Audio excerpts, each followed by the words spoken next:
Hello, you're listening to Hugo Talks. So the title of this video is Cashless Society Right Up in Your Face. And that's what it is now. It's right there. I've been talking about this for ages. And we're seeing articles about it yesterday in The Telegraph and this one in Sky News. We've got the World Government Summit, which is going on now in Dubai. They're openly talking about it. That and the New World Order. All the things that were being labelled as conspiracy theories by all the jerks on these mainstream media platforms like Talk Radio and GB News and the BBC and all of that crap. The Great Reset is a conspiracy theory, some of them said. Some of them are still saying it when it's openly happening and talked about in public, you know? These things are slowly nudged in without, they don't want you to take notice of it, okay? Now, it's very, very simple, right? The cashless society, the banning of cash is in my opinion, the single most important thing of everything that's going on, all right? It's the final chess move. It's the move that checkmates you. We can talk about the World Economic Forum, jib-jabs, passports, digital IDs, social credit systems, Bill Gates, the bankers, the Rothschilds, human rights, 24/7 surveillance, monitoring people, digital enslavement, right? Crisis actors, Ukraine, Russia, we can talk about all of these things. But the single move of a cashless society, the banning of cash, is the one thing that will make all of these policies, all of these strategies, these tyrannical entrapments, it will make all of them function.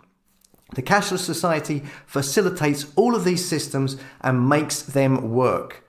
You can have passports and IDs, but as long as you've got cash, you can buy stuff.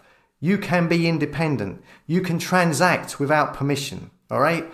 Once it's gone, you're locked in.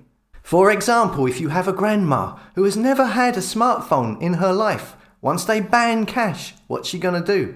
She will have to get a smartphone if she wants to buy stuff, right? And I'm sure the government will provide them free of charge. This is the beast system. This is not being able to buy and sell without the mark.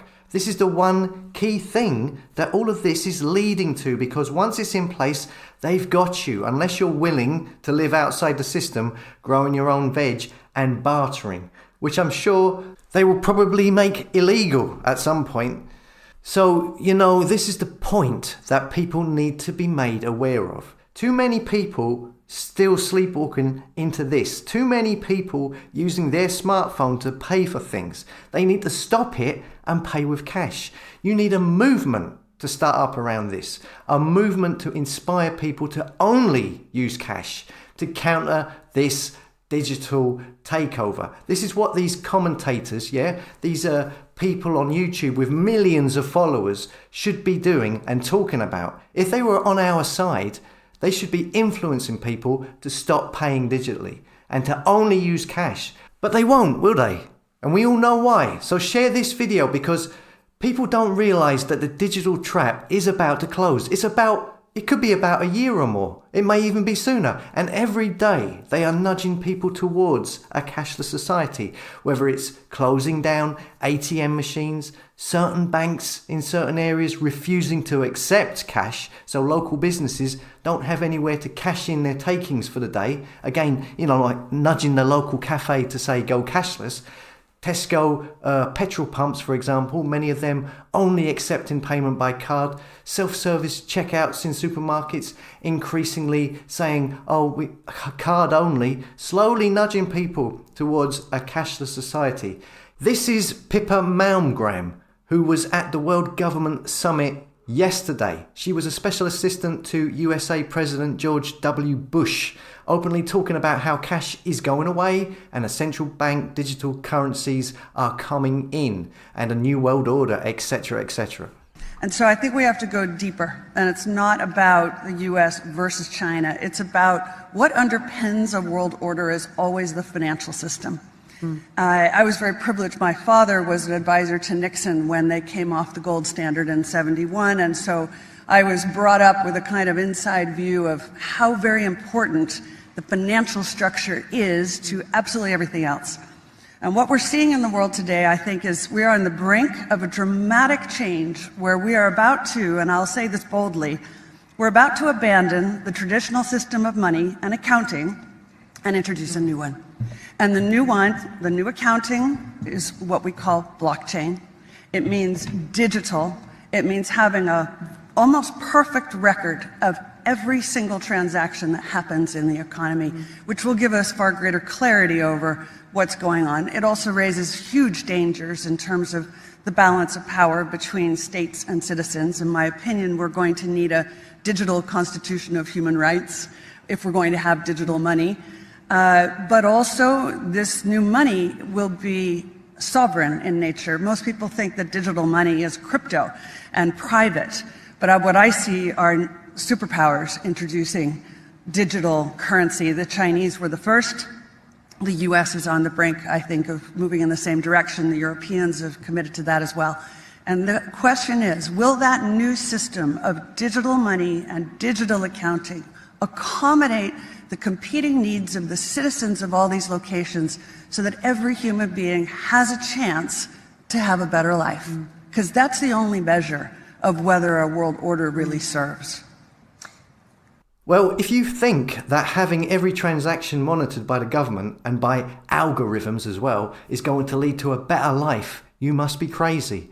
Digital blockchain currency, which can be programmed, programmable, invisible digital money. Programmable so the government can specify what your money can be spent on before they give it to you. So for example, if they don't want you to drive, they could program your money to not be able to purchase anything in relation to vehicles like petrol or car tax. You know, these control freaks always going on about wanting the public to stop eating meat. They can program your money so that it cannot be spent on any meat products, or you can only spend £10 a week on meat products. It's limitless what they can do with this. It's right in your face. Here we have in Sky News yesterday. They're basically telling you what they are going to do. Millions of Brits would struggle to live in cashless society, new study claims. Enthusiasm for a complete transition to digital payments is linked to economic security, with wealthier people needing cash less, the report has found. More than 10 million Brits would struggle to live in a cashless society, a new report has claimed, while forcing people onto digital could lead to a loss of control over finances and spiraling debts, it says here. So they're telling you that they're going to force people into the digital currency while saying, oh, it's going to be very difficult for 10 million or so Brits. And then later on down the line, they will say, but we're going to do this to help them transition into that digital currency. This is the final chess move. This is the digital trapdoor getting shut. All other topics are irrelevant, really. This facilitates, and glues together all the other crap. The social credit scores, the instant fines taken straight out of your account, the freezing of your bank account for not doing whatever they want. They will have you by the short and curlies, mate. Yeah? I mean, do you really want banks and governments telling you what you can and can't do, telling you when you can and can't go out? You want to hand over your freedom and relinquish it and become a slave to these super rich Decepticons? Then keep on using your debit and credit cards to pay for things. Keep on using Apple Pay. Keep on using your smartphone to pay for stuff. I mean, we really need someone with a massive following to really put this out there. You know, someone with millions of followers to get people to realize this, to make people aware of what's coming down the line, because awareness is key, but they won't, because they're all controlled. And this is the big thing that all this great reset is leading to and is centered around. This is what it all hinges on. There's no benefit to going cashless. There's no benefit to it. And it's not like, and there's everything to lose.